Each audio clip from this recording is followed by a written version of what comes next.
Ok, super. D'accord. Donc là, j'efface tout. Je vois que ici, je n'ai pas de carte. Le seul élément que j'ai, c'est l'arrière-plan. C'est ça qui est là. Donc, on va commencer d'abord par le premier outil. Le premier outil, c'est l'outil de déplacement. Donc, ici, quand j'envoie le curseur dessus, j'ai déjà une légende qui me dit que c'est outil de déplacement. Donc ça, c'est pas bosser par cœur, mais c'est de l'utiliser constamment. Donc ici déjà, outil de déplacement, comme son nom l'indique, il permet de pouvoir déplacer un élément. Donc comment je fais? Ici par exemple, je crée mon élément. Une fois que je crée ma forme et que je vais déplacer cette forme-là, je viens prendre mon outil de déplacement et puis je le déplace. Voilà.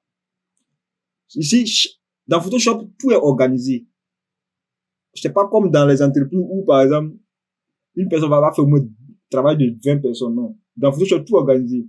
Si tu veux déplacer un élément, tu vas prendre un autre outil pour venir déplacer. Non. Il y a déjà un outil qui est dédié pour ça. C'est l'outil de déplacement. Tu le prends, tu le déplaces.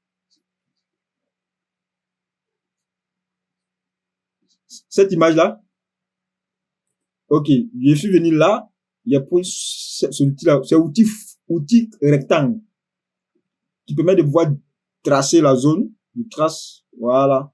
Et puis là, je viens pour mon outil de déplacement. Et puis je déplace, voilà. Et puis l'outil de déplacement permet aussi de réduire, voilà. Là, voilà. Vous voyez, je prends l'outil de déplacement et puis je viens ici sur le bord là. Et puis j'essaie de réduire l'élément. Voilà, il peut agrandir. Une fois que je fais ça, une fois que je finis de faire ça, qu'est-ce que je fais? J'appuie sur Entrée pour valider. C'est-à-dire, je fais et puis je valide. En appuyant sur la touche Entrée du clavier. Ça, c'est l'outil de déplacement. J'efface. Ensuite, ici, on a l'outil de sélection rectangle. L'outil de sélection rectangle, en fait, permet de pouvoir définir une zone de sélection. Donc, ici, par exemple, il trace cette zone-là. Voilà. Quand je rentre ici, il y a plusieurs outils. Voilà. On va s'occuper d'abord de l'outil rectangle de sélection. Il sélectionne une zone comme ça. Voilà, comme ça. Et puis là, je vais prendre mon outil pot de peinture. Bon, l'outil pot de peinture, je vais mettre la couleur noire. Tout ça, on va voir. Mais nous sommes sur chaque outil. Là, je viens de mettre la couleur ici. Mais à quoi ça sert, en fait? L'outil, à quoi ça sert? Je vais expliquer tout à l'heure.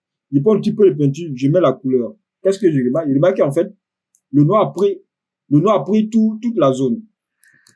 Maintenant, je prends l'outil de sélection, je trace une sélection comme ça. Je prends même outil de peinture là, je mets. Qu'est-ce que je remarque? Je remarque qu'en fait, le noir n'a pas pris tout. C'est juste une partie. Ça veut dire, le rôle de l'outil de sélection permet de pouvoir sélectionner une zone dans laquelle je vais appliquer une action. Donc, ici, je fais un retour en arrière. Ici, pour effacer déjà cette sélection-là, qu'est-ce qu'il fait? Il fait CTRL D pour effacer. Maintenant, dans cet outil, dans ce même outil-là, il y a aussi outil ellipse de sélection. Voilà. C'est-à-dire, il y a deux outils. Il y a deux outils. Il y a l'outil rectangle, sélection. Outil sec, sélection. Donc, ici. Voilà. Voilà. Il y a ça. Il peut faire ça. Et puis, appliquer la même action.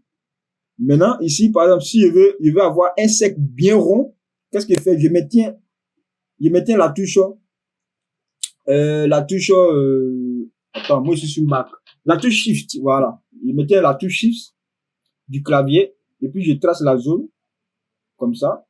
Je maintiens la touche Shift du clavier, comme ça. Voilà.